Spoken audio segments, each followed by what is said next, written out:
Hi, third graders. Welcome to our math lesson. We're going to do 2 pages today. We are going to start on page 90. So if you get your language book out to page 90, that would be fantastic. Thank you for going to page 90. Okay, so on page 90, let's look at the first part here where it says, remember the star. When the subject of the sentence is singular, add s or es to the verb.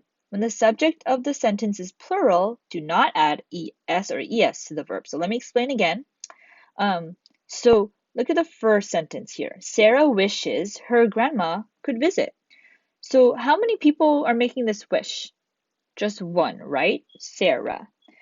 So that means my verb should have an s at the end. There needs to be that balance, all right?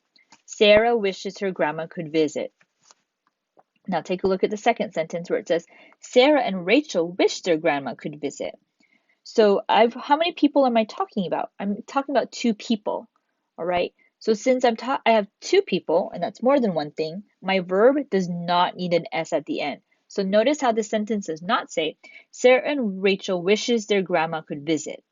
Now, it may sound correct when you read it out loud, but it's not. Okay, proper English says if there are two subjects, the verb doesn't need an es or an s at the end.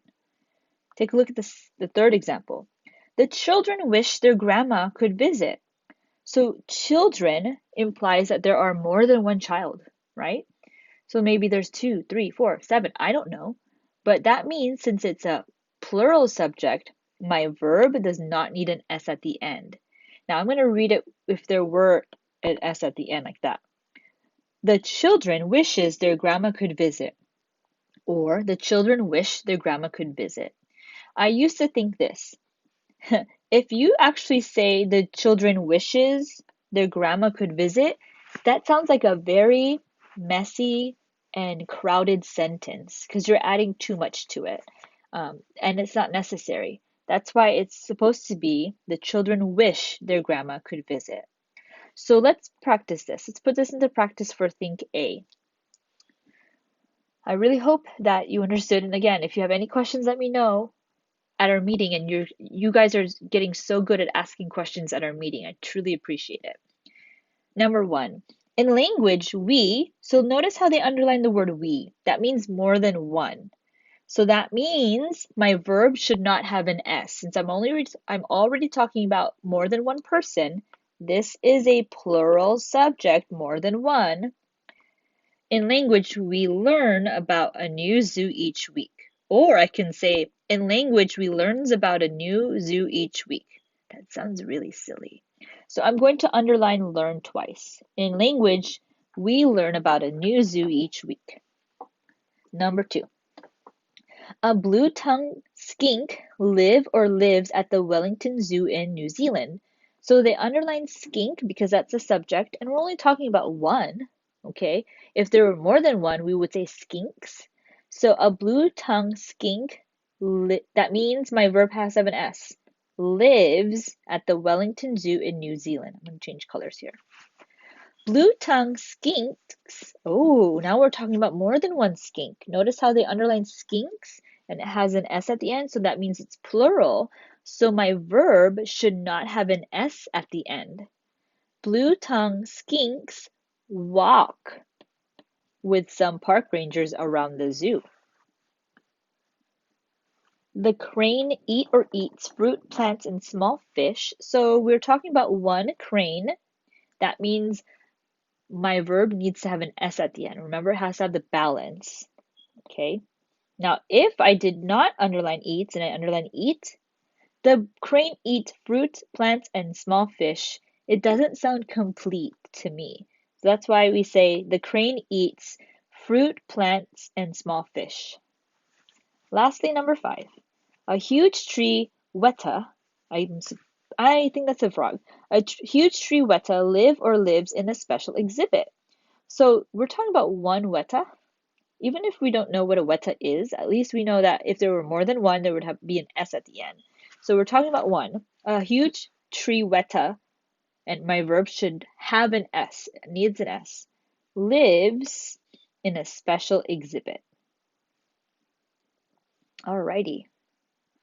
Let's take a look at the second part. Ooh, all we have to do is rewrite these verbs using S or ES. Okay, we can do that. So you can do this on your own and you can follow along after I do the first one. Buzz becomes buzzes. Watch becomes watches. And we're just talking about verbs, okay, not things. So we can say the bee buzzes around the flower. April Joy watches her dad mow the lawn. Like can be likes. So this one can be Dylan and Jeremiah and Azon like. No, sorry, that's more than one. We'll talk about one kid. I'll talk about me. Miss Devera likes Christmas. Okay. Splashes. So this is going to talk about just one person splashing. So the dog splashes around the pool. Okay. And notice how I made up sentences along with these verbs so that you can hear them in context. Write C. Finish each declarative sentence using the correct form of the verb. Oh, okay. Okay, so my friend Moses take. So let's say he's going to take something, like a picture. So you would say something like, my friend Moses takes a picture.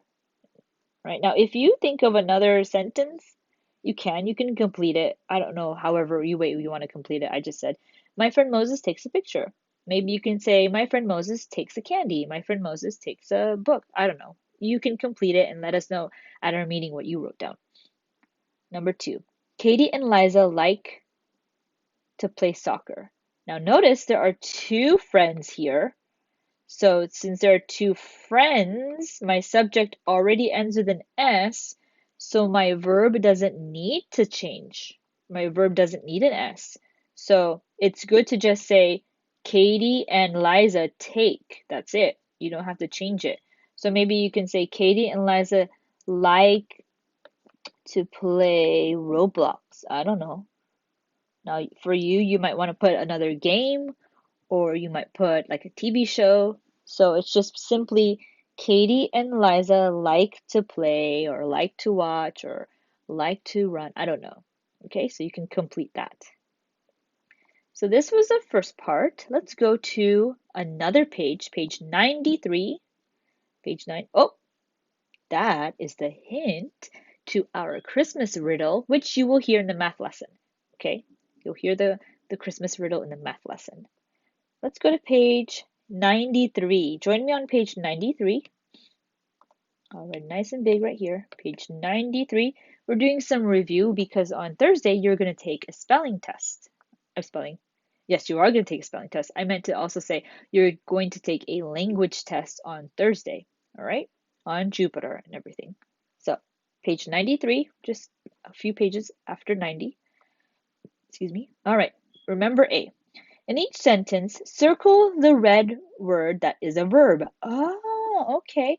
So they circle 2 things in each sentence. We have to determine if it's a verb. Remember, verbs are action words. So the first sentence says, the Wellington Zoo opened in 1906. Wait a minute. Which one's the verb? Is it Wellington or opened? What happened? It opened. That's the action. So I circle opened. Yeah, so you're only circling the red verb, the red word that's a verb, okay? It means an action. Number 2, Oliver and Jack ran to see the penguins at the zoo. What did they do? Remember, you always have to ask yourself that question. What's happening? Well, they ran. There you go, and it's in red. Okay, so I'm going to put this question here. What is happening? Okay. Number 3, the penguins swam in the water and ate the fish the zookeeper threw it to them. Okay, what is happening? What are they doing? What are the penguins doing? They swam. Mom and Dad took Charlie and Ava to see the vets caring for the sick animals. Oh, what's happening? What did Mom and Dad do? They took. Number 5. The visitors to the zoo saw many fun and interesting animals. Okay, what's happening? What did they do? What did the visitors do? They saw. Right? Very simple. Remember B. We're going to draw a line between the subject and predicate part of the sentence. This is going to be fun. All right. My family enjoys outings to fun places. What's happening? What are they doing? Remember, we have to ask ourselves this question. What is happening? What is happening? And you can write it in your book too if you want. There's some space right here for you. All right, what's happening? Number one, my family enjoys outings to fun places. It is enjoys. And who enjoys it? Who enjoys the fun places? Family. So I draw my line right there. Number two, last week we visited the zoo. What's happening? What did you get to do? You visited. Okay, who visited? We. Okay, draw your line. Number three, I pushed my little sister in the stroller. What's happening? What did you do? You pushed. Who pushed? I. All right. Number four, Mom and Dad took pictures of us. What's happening? What did Mom and Dad do? They took. Who took the pictures? Mom and Dad. And I underline it. Oh, I underline it once and I draw my line. You can do the rest of this on your own if you want. You can pause the video if you want, or you can like do this along with me. Number five, the sun shone on us all day. So it's basically saying it was a very sunny day. So what's happening? It shone. I know we don't really say shone a lot. Some of us say the sun shined on us, but I think shine is not the right verb. So the sun shone on us. What shone? The sun. Oh, and I draw my line. Number six. In the afternoon, we stopped for a rest and a snack. So what did they do? What's happening here? They stopped. Who stopped? We. And I draw my line. See how you're getting this? All you have to do is really ask yourself, what is happening? What's the action here? Number seven. I thanked my parents for our fun outing to the zoo. What's happening? What did you do? You thanked. Who'd you thank? Your parents. Or I. Not who'd you thank. Who did the thanking? I did the thanking. Oh my, I almost confused you. Sorry. Oh, this is going to be neat. I believe this was on a quiz last week, and we're going to do something similar to this on a test. So we're doing past, present, or future. So if it was future tense, we will say there's a verb of will, like I will take my test, I will play Fortnite, I will watch TV, I will wash the dishes. Okay, but that's talking about the future. Notice how here there's none of that. There's no, oh, there is actually tomorrow. Wow, I had to watch the adjectives here or the adverbs here. So tomorrow means you're talking about the future. Okay, so let's do the first one. It says today so you're just talking about what you're doing right now. Today I watch. Today I watch. Okay. Now, yesterday, you're talking about it happened yesterday or a long time ago. I watched. Okay, so it has an ed. Use a different color, like green. Number two, tomorrow now we're talking about what's going to happen in the future. So whenever we see the word tomorrow, we're going to add will. I will, and then the verb play. Tomorrow I will play Fortnite. Tomorrow I will play Roblox. All right. Then for number two, this one here, yesterday I played. So you're talking about it happened before, so you need that ed at the end. Okay, number three, I'm gonna use a different color. Let's say this really nice bright pink. So yesterday, it happened yesterday, and it talked about eat. Now, this isn't a regular verb. You're not gonna say yesterday I eated. Okay, no one talks like that unless you're a baby and you're learning English. So, what's the past tense of eat? Yesterday I ate. Tomorrow, now we see this adverb tomorrow, so whenever we are talking about the future, we have to add the verb will. Tomorrow, I will eat candy, or I will eat In-N-Out. So tomorrow, I will eat sushi. I don't know, but we're talking about the future. So you really got to watch these verbs here, or these adverbs. If they're saying today, yesterday, tomorrow, you've got to watch out for those adverbs. Okay, number four. Today, so we're talking about today. Today I take. Okay, simple. You don't need to make any changes because you're talking about what's happening right now. Yesterday so you're talking about what happened the day before or in the past. I'm not gonna say yesterday I taked, all right? Because I taked is not a word or a phrase. It's another irregular verb. So yesterday I took. Yesterday I took. Maybe you can say yesterday I took a nap and it felt great. All right, number 5. All right, so we're saying today, so it's happening right now. So today I skip. The next adverb, tomorrow. Oh, so we're talking about the future. So we have to put the verb will. Tomorrow I will skip. Tomorrow I will skip. All right. Okay, so I hope that helped you. Okay, remember you can always pause the video and rewind if you didn't catch anything. And like I said earlier, I am very thankful that you are bringing up questions to our Zoom meetings, okay? So we did 2 lessons today, all right? We have our hint.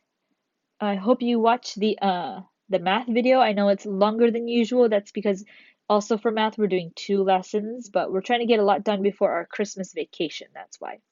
Alrighty then, 3rd graders, I'll see you at our meeting.